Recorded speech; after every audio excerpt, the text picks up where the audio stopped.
화웨이 제재를 한다고 해서 중국에서 5G 투자를 하지 않을까요? 안녕하세요, 중수투자자입니다. 이번 영상은 중국 5G에 대해서 얘기를 좀 해보려고 해요. 중국 5G. 이제까지 제가 대부분 투자한 종목들이 한국에서 투자가 본격적으로 진행되고 있는 종목들이 좀 많거든요.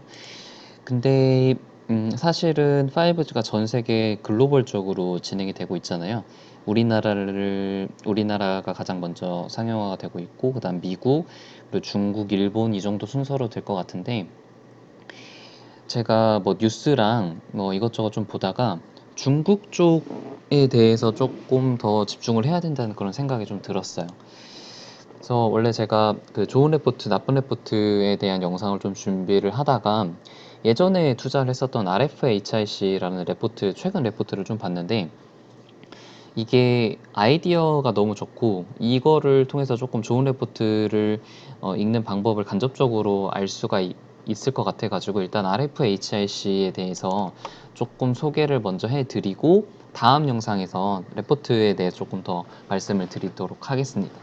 일단은 결론적으로 얘기를 하자면 RFHIC라는 회사는 너무 좋다라는 게 저의 결론이고, 아시는 분은 아시겠지만 그 화해 제재가 있었죠.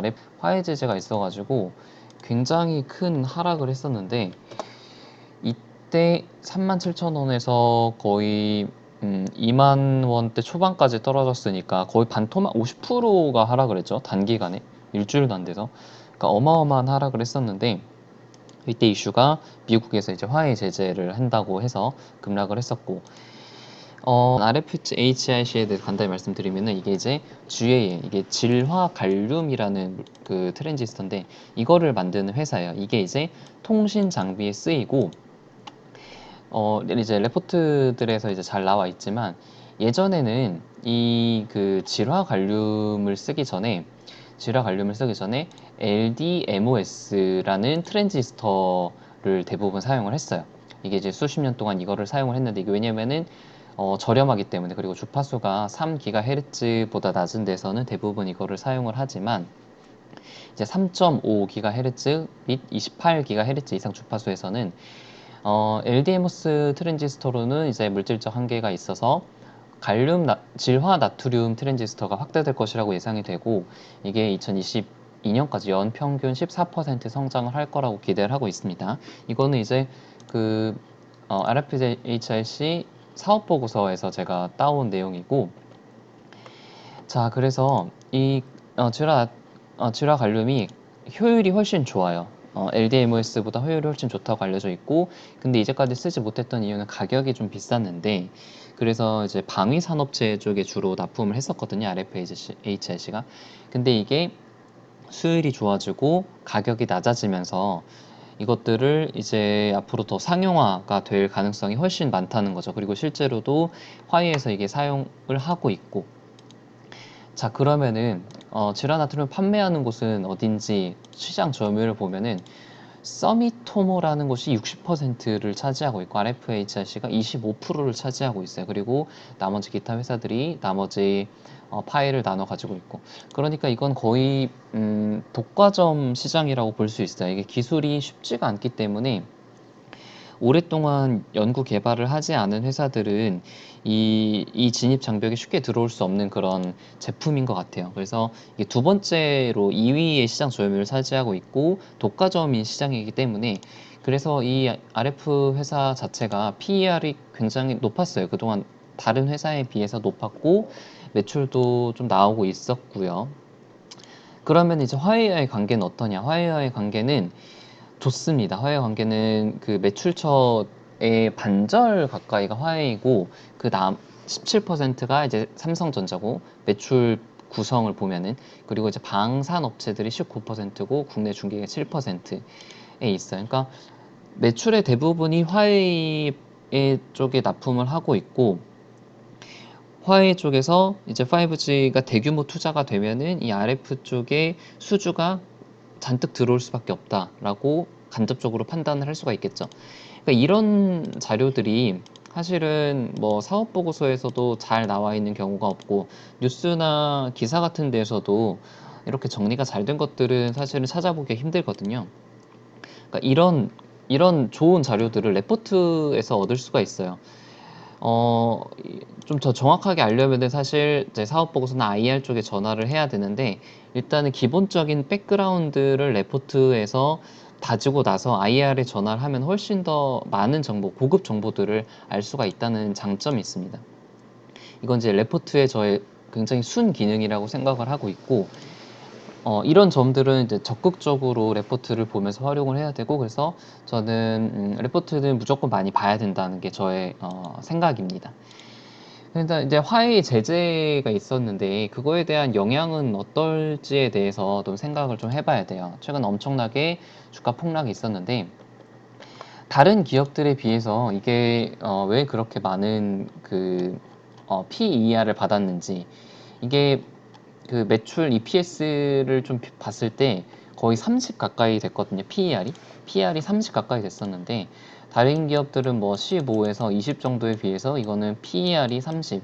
PER이 30이라는 거는 예전에 그 PER에 대한 그 설명 영상에서 좀 말씀을 드렸지만, 가치를 높게 주고 있다는 뜻이거든요. PER이 높다는 거는 그만큼 가치가 있다, 가치가 높다, 희귀하다라는 그런 의미인데, 그게 화웨이의 45%를 공급을 하고 있기 때문에 그동안 높은 PER을 받고 있었던 거예요. 근데 화웨이 제재가 되면서 매출 감소에 대한 우려가 발생을 하면서, 그렇게 되면은 굳이 PER을 30이나 줄 필요가 없다고 시장에서 판단을 한 거예요. 30이나 줄 필요가 없기 때문에 주가가 50% 단기간에 50% 이상 하락을 한 건데, 여기서 이제 재밌는 게, 주가라는 게 참 굉장히 좀 재밌는 것 같아요. 주가라는 것이 항상 주가라는 거는 모든 시장의 어떤 컨센서스를 반영하고 항상 이성적으로 흘러간다라고 알려져 있지만,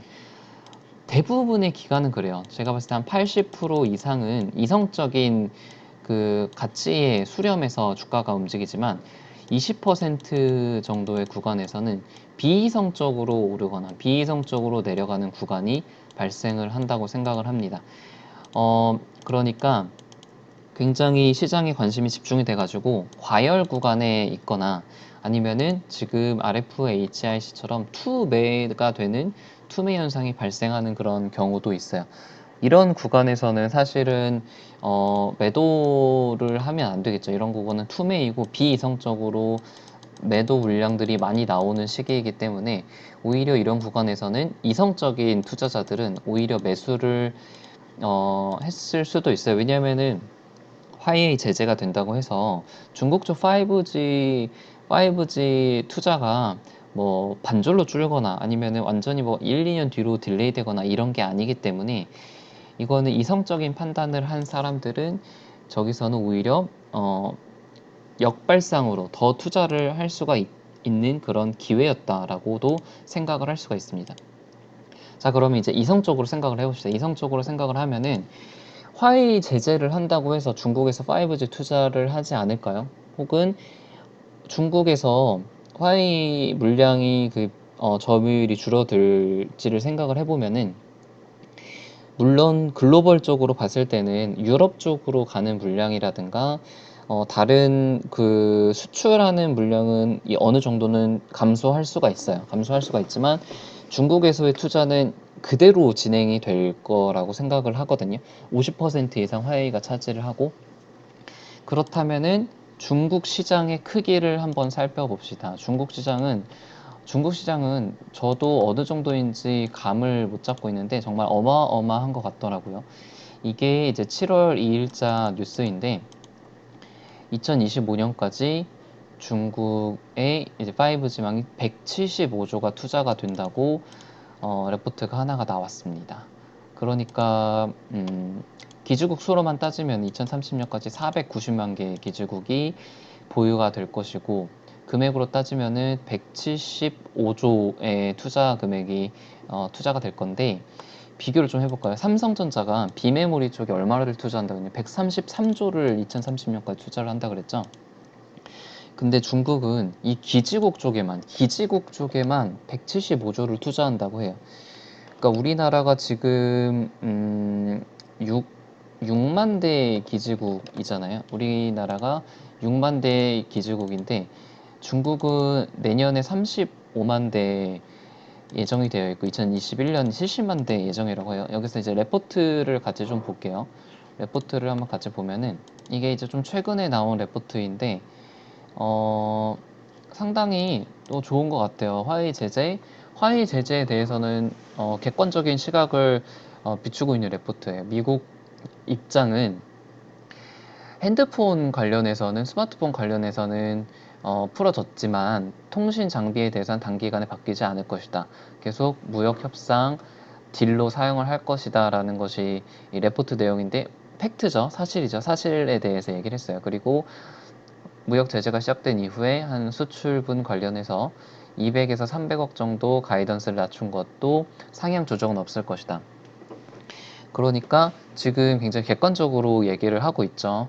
그리고 2020년 중국 기지국 설치 추정 규모는 36만 개 정도 되고 2021년은 70만 개 정도 된다고 합니다. 화웨이 점유율이 45에서 50% 예상이 되는데 매출 쪽만 1,500억이라고 예상이 되고 있어요. 자, 그리고 삼성전자 쪽에도 아까 17%가 삼성전자 쪽으로 매출이 나오는데 삼성전자도 이제 미국이랑 일본 쪽에 수출할 때 이 RF의 질화 갈륨 증폭기를 사용을 하면은 거기에다가 플러스 알파로 더 매출이 많이 발생을 할 수 있다라는 것이 이제 레포트의 희망사항이에요. 희망사항이고 이게 이제 현실화가 될지 말지는 본인이 스스로 판단을 해서 투자를 할지 말지 결정을 하면 되는 겁니다. 근데 저는 개인적으로 봤을 때는 중국에서 5G 투자가 이제 올해 말부터 본격적으로 진행이 될 것이고 RF가 충분히 수혜를 받을 수 있다고 생각을 해요. 그래서 현재 주가 상태가 2019년 EPS 컨센이 이제 935이고 현재 주가가 28,000원인데 PER이 30 가까이 되죠. 여전히 비싸기는 비싸요. 현재 매출로만 따지면 PER이 높고 고평가이긴 하지만 2020년에 EPS가 2,500 정도로 예상이 되고 있는데 PER을 15만 주더라도 37,000원으로 앞으로 주가 상승 여력은 상당히 크다고 알 수가 있습니다. 그렇다면 우리가 이제 판단을 해야 될 게 EPS가 현실화가 될 것이냐 라는 건데 그거는 이제 중국의 5G 투자랑 관련이 있는 거고 저는 가능성이 높다고 보고 있는 것이 저의 개인적인 판단입니다. 뭐 이거는 투자 권유는 아니고 어떤 저 레포트를 보면서 레포트를 분석을 한 저의 개인적인 시각이기 때문에 본인도 스스로 판단을 하는 것이 중요합니다.